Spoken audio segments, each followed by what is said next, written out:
But, fast forward to today, I've owned over 2,000 houses. I've rented long-term in 3 states. I own thousands and thousands of apartment units now. In 2006, my net worth went up $17 million while I slept. Wow. And yeah, that's what I said. Wow. And it's about $8,300 an hour if you do the math on a 40-hour work week. And I got a head so big I could barely fit it through a door. I thought I was a freaking real estate god. You know when that happens, God or the universe, whatever you believe in, give you a nice little smackdown. That was 2008. 2008 and 9, I lost conservatively $50 million. And so what I'm known for talking about on my podcast and at my boot camps and so on and so forth is the mindset it took to have $50 million to lose in the first place, and maybe more importantly, the mindset it took to get it back. And so, happy to drill down on some of that with you if you like. But I'm that's my story. It's a hell of a story. At a high level. Yeah, hell of a story. And we're going to peel back that onion. Okay. And we're going to do a deep dive because I want to get into it. We were talking just before the show, Rog. You're like, why don't you do multifamily, right? And I'm known for, the single family. I'm the single family guy, and I'm one of the best guys at it. So we'll dive into all of that. I want to talk real quick because I think I love focusing on people's failures because a lot of people don't talk about failure, right?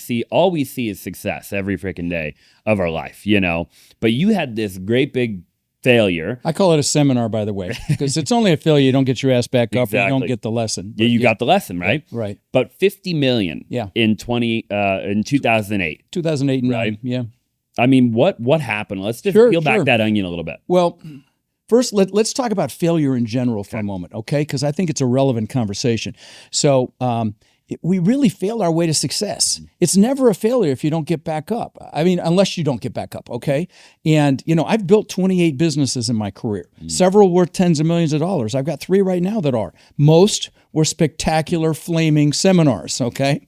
Because we fail our way to success. So don't fear failure. If you're listening to this, fear freaking regret, okay? That's a bigger fear, okay? I got to meet the billionaire owner of Spanx, Sarah Blakely, beautiful human being. She's married to Jesse Itzler. They're just a cool couple. And actually, they were at that WealthCon. They were at Grant's. I was at that one. Yeah. They're cool. Yeah. But anyway, she told me at a mastermind we were in together that her dad used to ask her and her brother on a weekly basis, what have you failed at this week? And I thought to myself, what an awesome freaking question to ask your kids so that you don't fear failure, right? So just talk about regret for a second. Then we'll go back to my story. But there was, so like I said, don't fear failure, fear regret. There was this nurse in Australia named Bronnie Ware, and she was a hospice nurse, and she took care of patients when they were about to die. And she asked them a question. And the question was, Austin, what do you have any regrets? Bottom line, do you have any regrets? And she wrote a book about something like the 5 regrets of dying. You know what the number one regret was? Not living the life I could have lived, living someone else's life, not doing what I know I'm capable of. I can't think of anything worse than that. So again, don't fear failure. So, when I lost everything in 2008 and 9, let's talk about some of the strategies I used to recover from that, because they're the same strategies used to get off your butt and actually do something. So you want to chat about that for me? Yeah, I would love to. Okay. So the first thing I did was I reassociated with my goals. Like if you end up coming to one of my boot camps, for example, first thing we do is goal setting on steroids. Because how the hell do you get anything if you don't know what it is? You got to know what it is you want and why you want it, right?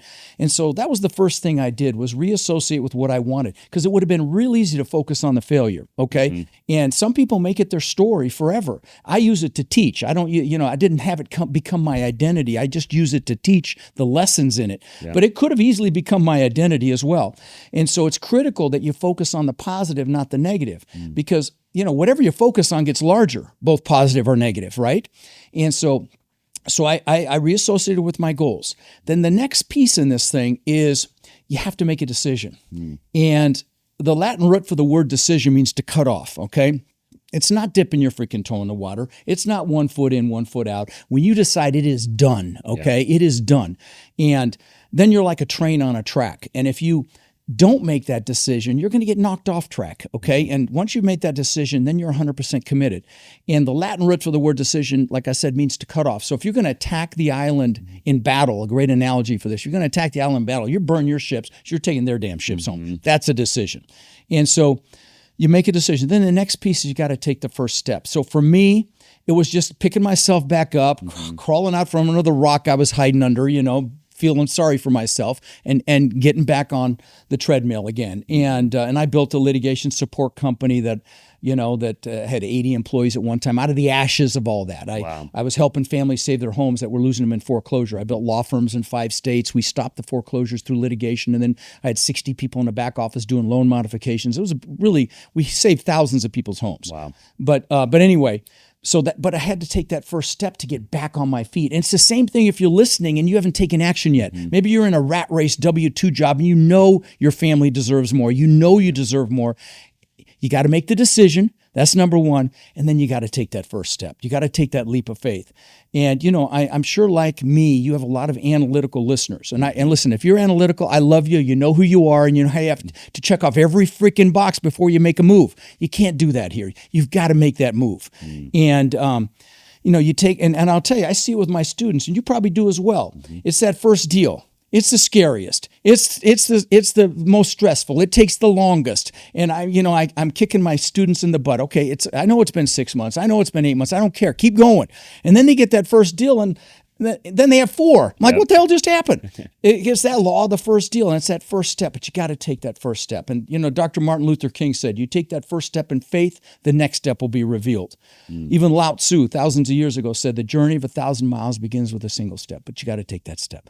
So that's the next piece. Then I would tell you, we talked about focus. Focus is critical. Okay, and I get excited about my podcast numbers. And I listen to 2 podcasts, okay? I listen to Joe Rogan and I listen to Tim Ferriss because I want both sides of the aisle. I'm definitely on one side. I can tell you we won't go down that rabbit hole. But I listen to Tim Ferriss, which is on the other side, but I listen to him and I get excited about my tens of millions of downloads. They get it a week, both those guys, right. But Tim Ferriss, it was interesting. I noticed something on Tim Ferriss's show.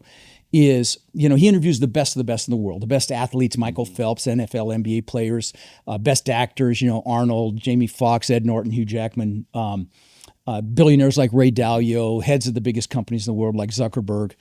And he deconstructs their success. It's very cool conversations, intellectual, high-level conversations. But I started to notice a pattern, Austin. They almost all meditate.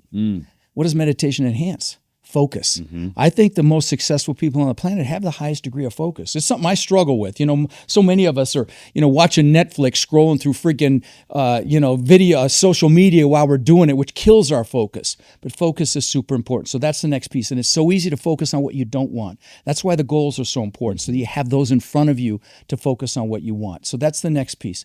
The one after that, I would say, is playing to your strengths. And you cut me off anytime here because I've got a few more of these. But go ahead. So many people focus on building their weaknesses. And I'm going to tell you, especially in my world. So I teach people how to buy apartment complexes, something I'm super proud of.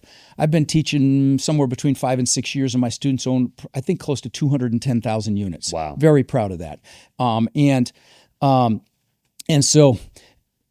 This business that I'm in is a team sport. It's not like what you do. I mean, I bought 2,000 houses mostly by myself. My brother's involved a little bit, and I had some employees, but it was, I could do it on my own.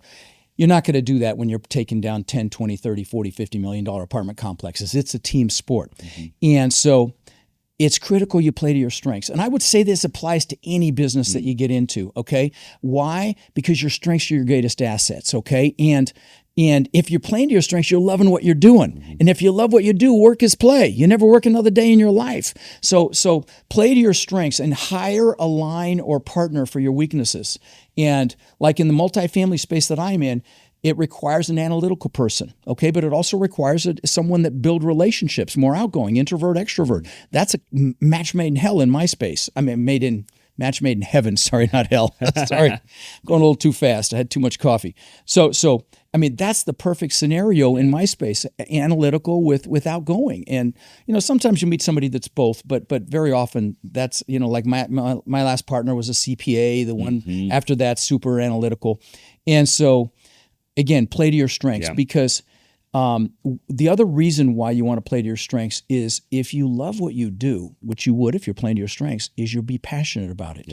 And when you're passionate, you have the ability to influence people.